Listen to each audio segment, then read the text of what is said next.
Guys, back on the black sheep. We were trying to get this thing fired up today. We missed the Saturday delivery, but Matt said he was going to go out and get them.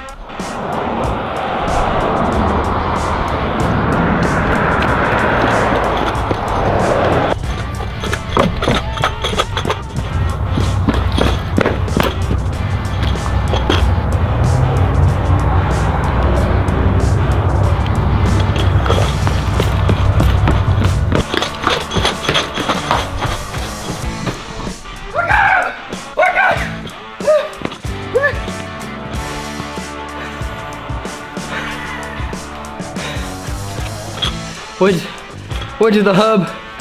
Woo. Why did you drive? I got him, it don't matter. Look at these. Big shout out to the guys over at Manton. Trevor Manton absolutely hooking it up. Give him the storyline of what happened. Ooh. Give him the storyline.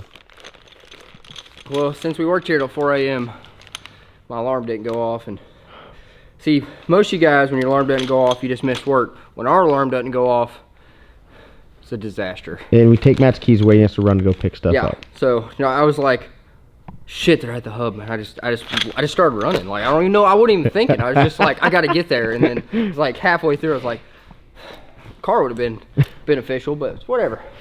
So the missing piece to getting this thing fired up, put the motor in.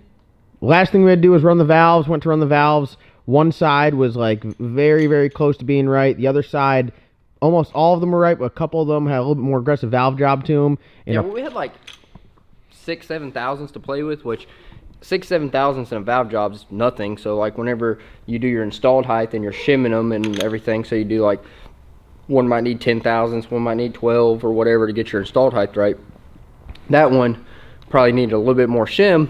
Well, when we do that, we just lost all our adjustment. So we knew we had a push rod length. I said to you a while ago when I was putting it back together, I checked that one and I couldn't get it right, but then I checked the rest of them and I'm like, no, something must be wrong. I must be doing something wrong. It's fine. Little did I know it was spot on the money. We knew, like, we were at the, like, limit. Yeah, we were at the limit before, so we knew we needed shorter push rods. But we called the guys up at Manton. We've been running all of the Manton stuff for a while in literally all of our builds. This is a perfect example of why we like to run Manton. The product, absolutely exceptional. Really not going to find a better push rod out there. The customer service, you can't beat the customer service, can you? Oh, yeah, no. So we called them up when? Thursday? I think it was Thursday. Called them up Thursday. So Thursday like, hey, evening. Thursday evening, we're like, hey, we kind of messed up on this one. We're kind of in a pinch. Matt was talking to Trevor. He's like, hey, I think I might have some stuff back there to make it work. Put them together Friday, overnighted them, had them here Saturday. Can't beat that. No, you really can't beat that. Customer service. Got us in the game again. Got some extras this time, so we'll get in there. We'll have our adjustment and everything, and we'll be ready to rock and roll. Fire this bad boy up. So as far as what's left on this, we have to put our tie rod ends and bump steer stuff on the car. We got it full of fluid. We have to put the new push rods in there, run the valves, and then we should be ready to fire up. Ready to fire up? Well, we can fire it without tie rods. Well, yeah, technically speaking, yes, we don't need those to start the engine. We got the new scavenge pump on there as well. Matt just remade the throttle cable, which everything looks good. We should be ready to go. Oh, I have to flip this backwards because I put that on backwards. I flip that around backwards, and then other than that, first fire up with the freshly assembled engines by yours truly, and the Innovators West front drive. A bunch of upgrades done to this thing. Hopefully we can get to go a little bit quicker on this LDR legal 295 tire. So we're going to get to work getting the push rods and everything in there, and we'll get back with you guys when we fire it up. All right, we got the black sheep together. A few minor setbacks, like yours truly somehow pulled the fuel pump out of the oil pump, so it wasn't priming. Now we got it all primed up. What we do when we're priming is we put a belt on the oil pump, which then feeds the fuel pump. Which then drives the fuel pump, which it wasn't in there originally, so we had oil pressure, no fuel pressure. Went under there, Matt popped it out, made sure the hex was in there, put it back in there. We removed the return off the regulator, put it in the tank, and that's why we like kind of doing this setup, because it makes it easier to prime. You don't have to get over the pressure of the regulator, and we have fuel pressure. So now everything's all primed up. We are going to crank it up for the first time. Matt's doing some configuring in the Holley for our cam sensor, which as you can see, it's adjustable, so we have to get our reference angle right on that. And then our 12-1 dealio here, which I'm not really too up to speed on how that works. I just started understanding how the 4 magnet was working, then we switch over to the 12-1. What's the 11-1 dealio? 12-1? 12, you know, I keep calling it 11-1. If I ever call it 11-1, just know it's 12-1. There's 12 magnets minus 1. There's 11 magnets. I'm just like, why wouldn't they call it the 11 magnet? They call it the 4 magnet. It's got 11. Why not call it the 11 magnet? It's 12-1. So the minus is a missing tooth. So with a 4 magnet or 12 magnet or 24 or 36, it doesn't know where TDC is because it's just counting magnets. So every magnet could potentially be TDC. So whenever you do 12-1, what you do is you 12 magnet and then 1 magnet is removed. And then what it does is it goes, all right, I'm counting. The engine literally, it's counting and it's trying to, the way all engine management works, it doesn't count how fast the motor is going. It calculates how fast it should be accelerating. So it knows that if it takes so much time or so many degrees to go this fast, then the engine is accelerating at that rate, because it couldn't know what the next firing or ignition timing should be if it's after it already happened. So it calculates engine acceleration, but with a 12-1 or any missing tooth, it goes 1 2 3 4 5 6 7 8 10 11, and then it misses 1. It knows, hey, there should be 1 missing right here, and then it counts another 1. It goes, oh, there's a missing tooth right there, so that's my TDC. So it'll run and batch fire without a cam sensor, because which the 4 magnet couldn't. No, if you lose your cam sensor, done.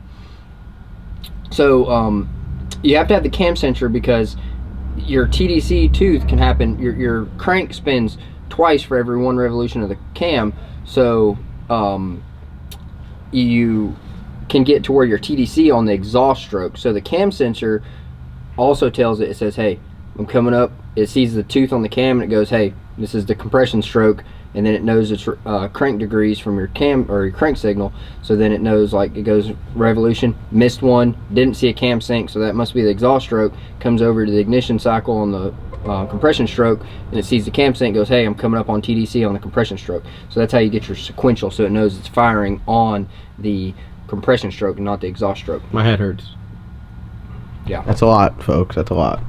All right, so what's our strategy here making these changes? Oh, and the cam, what do you mean strategy? How are we gonna get this thing to fire up now? What are you doing tune-up wise? Oh, we're gonna crank it. We're a little on the missing tooth, because, like, the one thing I don't like about the HOLLEY software, if you guys come over here. I'm coming over there, guys. Get your notepads out. So in the HOLLEY software, it shows a kind of a diagram, like, depending on what you pick. So like if you pick 24, it shows, like, here's your missing tooth and then your teeth count and everything. And then if, like, you go to 1 pulse for 1 fire, which would be a 4 magnet, it doesn't show anything. But we're going to be 12-1 right here. And then they also have just straight 12 tooth, which it doesn't show that one. But the 12-1, it shows that you have your missing tooth right here, and then your crank sensor right here, and then TDC right here. So this is TDC is going to be 10 teeth this way. So then what you do is you change this. So say let's do 7. There's 7 tooth. See how it does this? But it doesn't. It assumes that your crank sensor is always going to be down here. Why? Our crank sensor's over here. It's just the way they have it set up. I wish that you could say, hey, my crank sensors, like, have a degree here to where you could say, okay, my crank sensor's in the 3 o'clock position or the 6 o'clock position or over here, and then it would make doing this a lot easier. So we just had to pretty much, we took this, and then, you know, I was on the phone with Devin and we were talking about it, and we just rotate it to know where we need to knock our magnet out. So this should fire it. We're going to fire it with the cam sensor off right here and batch fire, and then turn the cam sensor on, because it's always easier to do one at a time than both of them, because either one of them can cause some issues with cranking. And by, like, if we get it to fire up on this, everything's good, and then we turn the cam sensor on and it doesn't start, then we know we have a cam angle error, so we need to adjust our cam sensor. Without that, there's just, you try to remove all your variables and do one at a time instead of having like, it's just like tuning, you know, you go out and tune and you go down the track and you come back and you make 30 changes. Well, which one was the right way, which one was the wrong way, what caused the problem, what didn't. This way we know, like, if we get it fired up, our crank's good. We turn the cam on and it doesn't run, we got a cam sensor issue. Are you nervous that I assembled this engine? Not really, I mean, not my money. Oh my god. Alright, or I guess, you ready to crank it? I'll set the camera down and we'll go to cranking. Hey! There's going to be a hell oil on the charge pipe. I just forgot about that. Oh, did you hear that?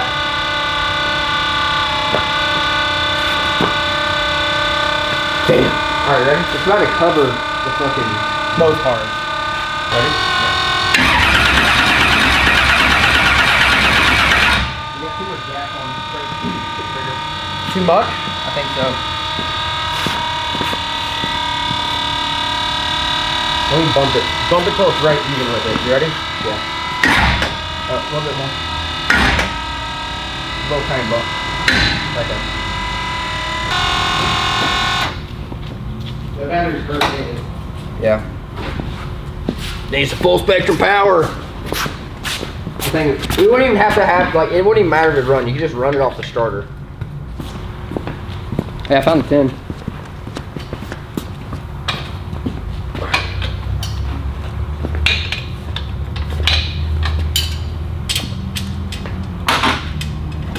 Still you have the dog.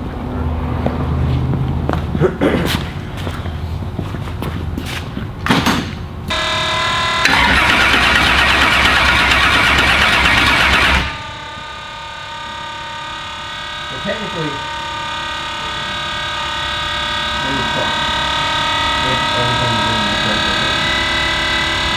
you want to sit in brake line?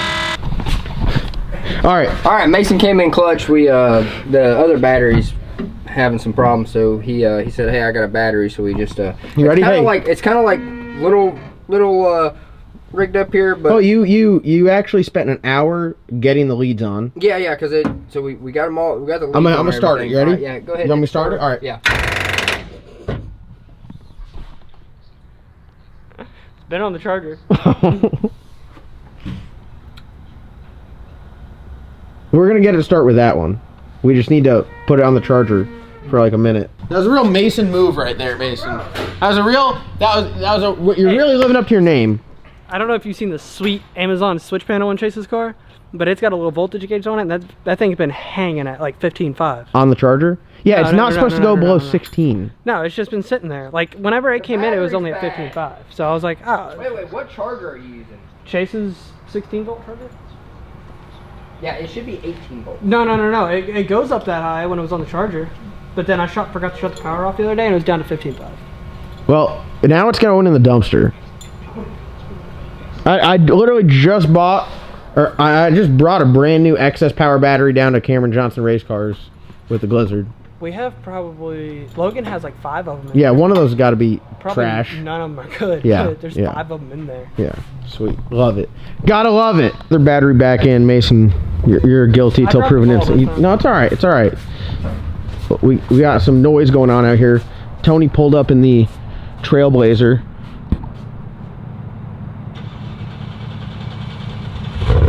Listen to that thing.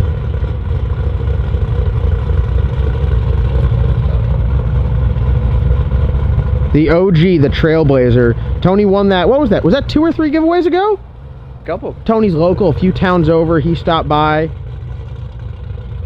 Tony is tactical, not tactical. Yeah, Tony's Tactical Tony. Tactical Tony. Oh, he's got a name. Tactical Tony. Yeah, used to be in the military. Brought some stuff over. Had a off-board boat. He was out there whooping up on Hellcats and stuff in the street. Yeah. Absolutely gapping fools.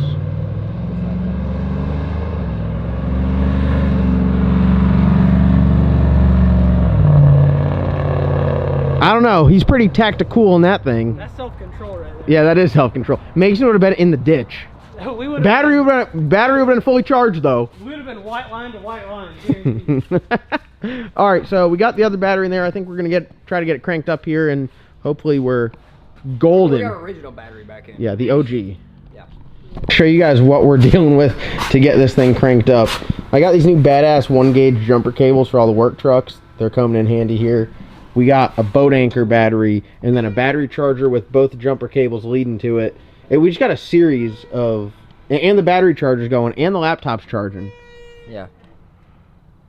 Parallel, not series. Yeah, I'm sorry, parallel. If it was, no. Whichever No, one, it is. negative to negative. Yeah. It's not, we're not multiplying. All right, about to crank her up. Yep. So hopefully we get some RPM in this bad boy now, because 90 RPM ain't doing it. We've been trying to verify. We got this handy dandy. I'll put the part number of this on the screen. If you guys need a timing light, Summit Racing sells one. You don't have to hook it up to a power, which is nice, and it's got the world's dullest light on it. So I'll put that link, that picture on the screen here. But all right, we're gonna get this thing fired up here and see. Cranks, then see how it sounds, and then I'll run out and I'll check to make sure like we ain't got no leaks. And okay, Mason, you're on. See how it sounds. If something sounds like hammered hell, we need to stop immediately. There's the big. It's like we got a Top Gun style. Leaks or anything? Yeah, if I'm not over here, just flip this red thing down. Yeah. It's like the missile safety. Yeah, that's what we got, because this thing's a missile.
Yeah, that deal's tight.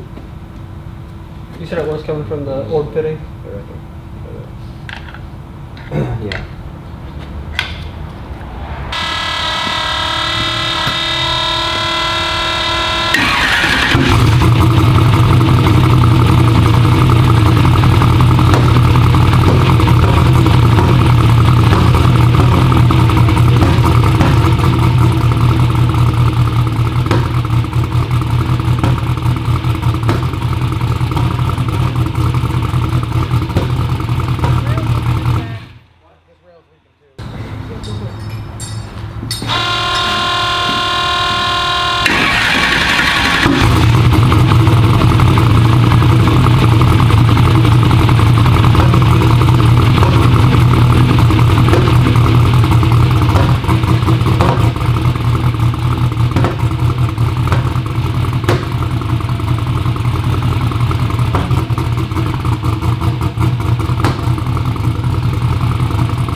All right, guys, we are here in the saga of trying to start this thing. Matt, how's it going?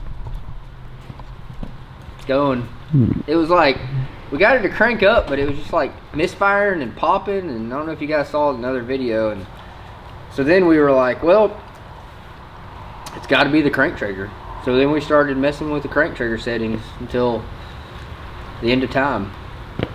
And then finally we were like, it's got to be something else. Oh, was that the whole reason? That was the whole thing? Yeah, that pop earlier. Yeah. All right. Let's start from the top.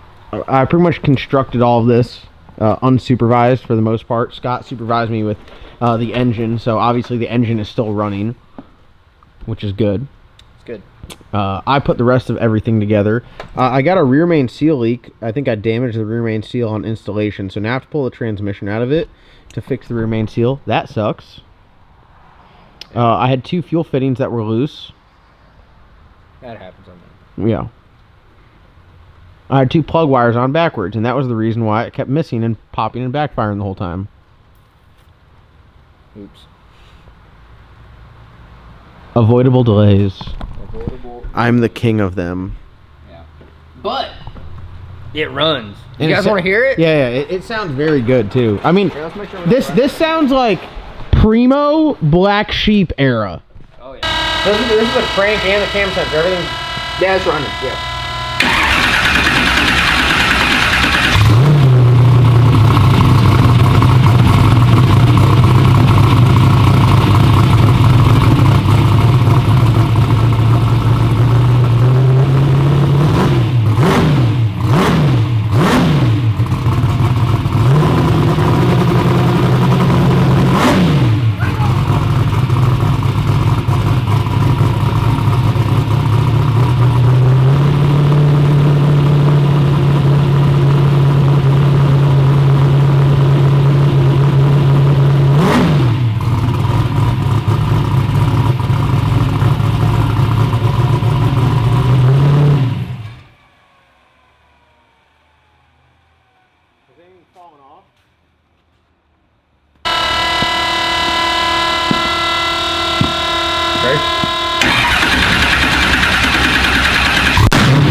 All right, so this car is testing me right now. I'm not a happy camper.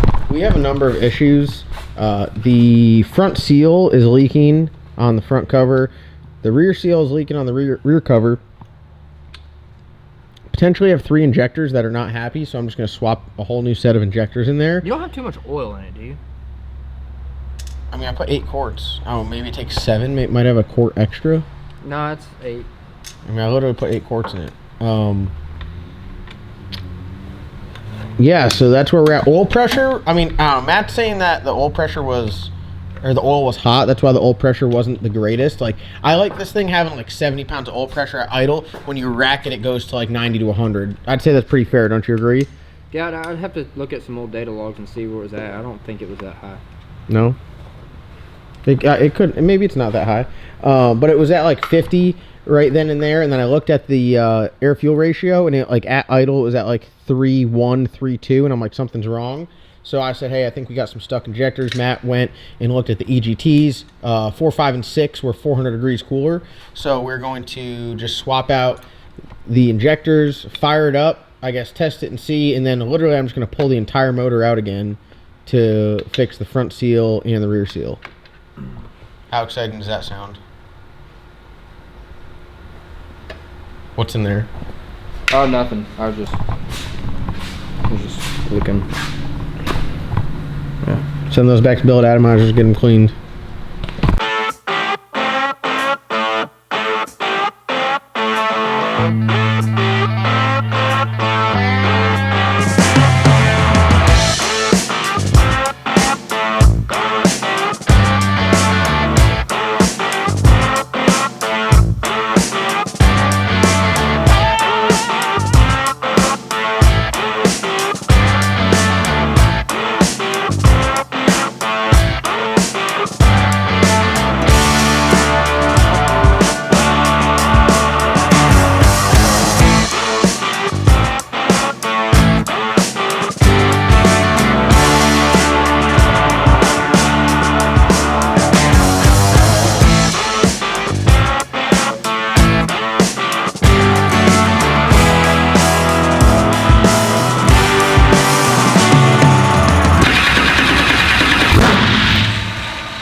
Watch your ears.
Matt's like, just race car shit.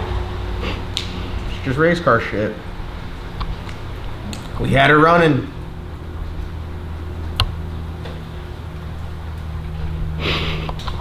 Now it's not running. I think today was one of those days where we just had to have one of these days. We haven't had one of these days in a while, huh? She's like, yep, cheer up. Yes. Supposed to work on the black sheep for like 5 minutes and then work on the red car. Worked on the black sheep literally all day long, and one thing after another, after another, after another, after another, after another. The rear main seal leak seems to have sealed itself. What's your thoughts on that? Sometimes the PTFE seals do take a little bit for them to seal up. This The front main, no. the front main seal is not in one piece anymore. It is blown out. Look at that bad boy. Yeah, so. Ooh, peekaboo. So we got to get a new one of these Johnnies on there, and I don't know if it's install error or what, but when we pulled the it no longer just has like a factory front seal. It uses like, this is actually a front seal. What's that, of a Jeep? Yep. The seal surface is not like the front cover off of, I guess, the balancer per se. It's now off of this Johnny here, which is your lower crank sprocket for your cam gear. Pulley. Cam pulley. I mean, it's a gear technically. Sprocket. I think sprocket's for chains. So it's a gear. No, it's a pulley. Pulley's belt. Okay. You got a point there. So as you can see, it rides on there, and it was just crushed. So I don't know whether it went on in there backwards and did one of those Johnnies. That's how it was when we pulled this gear out. So it was literally sitting like this. So no wonder why it was leaking. But it had a little oil leak, and then it had a massive. At one point, it was like a river. Yeah. Of oil leak. And then the other thing that's kind of like oddball, I guess, is just the oil pressure is just not where I would like it, which I think is. Yeah, we cut the filter apart. We didn't see any kind of bearing material in there, and yeah, I don't know. It's like the car would always idle at like, and I thought it would always idle at like 70 psi. When you fire that thing up cold, like first thing in like to start the day, it'd be like idling at 90 psi, and it'd have a 20 psi drop once the oil got warm, which is fine. You got to think you're running the car, 3 to 5 minutes at a time. I don't know how much runtime we had on this. I would not say it got hotter than it would going 3 to 5 minutes. I know at the top end of the racetrack, when you crank it up, it has terrible oil pressure. Like it has like 30 or 40 pounds of oil, 25 pounds of oil. Yeah, I don't think there's really an issue. There's no bearing material in there, and 70, 80 pounds of oil pressure is still majority. I mean, you got to think. Yeah, but it was idling at like 40. Yeah, I mean, which is not terrible. Mine idles about 40, 50. I don't know if I'm just used to like. Yeah, I wouldn't really be pressure. Concerned because I mean, you got to think. We used to go down the track at like 25. Yeah. Like down track. Yeah. So I mean, it's not. I wouldn't say it's just not where I would like it. If it was a perfect world. Yeah, new rods. You could have new rod bearing clearance. Yeah, I didn't check any of that, so I just kind of put her all back together. T-Cam didn't do any. They didn't bore it. Yeah, no line boring or anything like that. No. Yeah, so the mains. I mean, sometimes the bearings, like I didn't measure any. I literally just assembled it. Yeah. No measurement. So not ideal, but I think it's kind of one of those things. The motor was already together. Yeah, but new parts, Yeah. new bearings. So, what's our plan? Hit them with the plan, I guess. Put a front seal in it. And then it's, I guess, good to go. Yeah, no, if it stops the oil leak, I mean, we got it to where it runs good. Those injectors fix the EGT problems. I don't foresee any other problems. Just got to get that in there. Get the Steering done. Yeah, steering. I mean, it's just screwing the tie rods on and Doing alignment. Yep. And then hopefully get that wrapped up and then move on over to the Red Lobster. Yeah, the lobster. Sorry, we didn't even crank it up, so we don't know what issues are ahead. Yeah. What's your thoughts on that guy? Yeah, I mean, we need some fittings. We got most of the stuff mounted. I mean, really the only thing left is mount the fuel tank and run the fittings, and then let's crank it up, see. Ideally, in a perfect world, I don't think we need to take this to the dyno, but I think we do need to take the red car to the dyno. Yeah. I mean, if you're going up there, bring them both and just throw it on there. Yeah. Just because South Georgia is, it's a haul, and in the middle of nowhere. Yep, and getting down there and I would rather. You'd rather brake on the dyno and not go to the track than go all the way to the track and brake and sit Yeah, there because it's going to cost a lot more. If we got a problem and it's not fixable, I'd rather know it here or on the dyno than at the track after you get all the way down there. I mean, if it's like going to Glot or whatever, but it's just like, we make our trips to Florida and everything, Thankfully, all of our trips down there, we literally had zero issues. We just go down there and make laps. Yeah, no, and that's it's in the perfect world, it's how it works. But sometimes, I don't even so when I build a new car or have a bunch, I don't even like doing track rentals. I like going to find somewhere that's got a good track and do a test and tune day, and you can get a majority of you can shake it down. You can feel you might not set your fastest pass, but it sucks to go out and say, hey, I'm gonna do $2,000 for a track rental, and then you end up just driving the car down track because there's something wrong with the brakes or the way it drives. Or one pass and you're like, oh shit, this is wrong, or something happened, and then that $2,000 out the window when you could have spent $35 for a test and tune night. So I think I'm gonna get a new battery for it. We'll put the new battery in there. We'll get the new front seal, put that in there, and then we'll put it all back together. Put the steering on it, and then that should be done. So I've said this like 6 days in a row. A half day's worth of work on that, and it should be back in full functioning running order. And then I don't know, the Red Lobster, maybe 2 days worth of work. Yeah, no, if everything, I mean, if we're making fitting, like I said, everything's mounted. I got my holes and stuff drilled on the motor plate for the clear view, so that bad boy will go right there. So a little bit of lines there. Got our fuel lines, not a whole lot. We got a little bit of vacuum lines and then just some configuring. So I don't think it's very far off. Either one of them are very far off. We can probably call Wade Monday and get him to overnight us some bungs to weld on the fuel tanks instead of having to cut those off and reuse them. But that bad boy, we get her stop leaking. It's just race car. Sounds good. It does sound good. It sounded mean on 6, I ain't gonna lie. Yeah, no, it sounded, yeah, we got the baddest running. It's trying to go back to its OG roots. Yeah, for real. No, I mean, that thing is, it's, the throttle response on that thing is like... It's crisp. Unreal. The tune-up on there is... Crisp. On the money. So, alright, that's gonna wrap it up. Go down and click that subscribe button. We got a busy week ahead of us getting done. Really by Thursday... Friday, we really need to have the cars wrapped up and ready to go because we're leaving for Georgia on Tuesday. So if we project for Thursday or Friday, that means by the time we get done with everything, it'll be Monday. And that'll give us the evening to load up before we get to Georgia. So I think that's our game plan. Hope to see some of you guys out at South Georgia Motorsports Park. First race of the year for us. I mean, sorry it took us all the way to the end of February to get to a racetrack, but we've just been busy on all different angles. And the weather, I mean, you gotta think too. Like, you know. But, you know, ideally, you know, we get both these cars running. They come back from Georgia all healthy in one piece.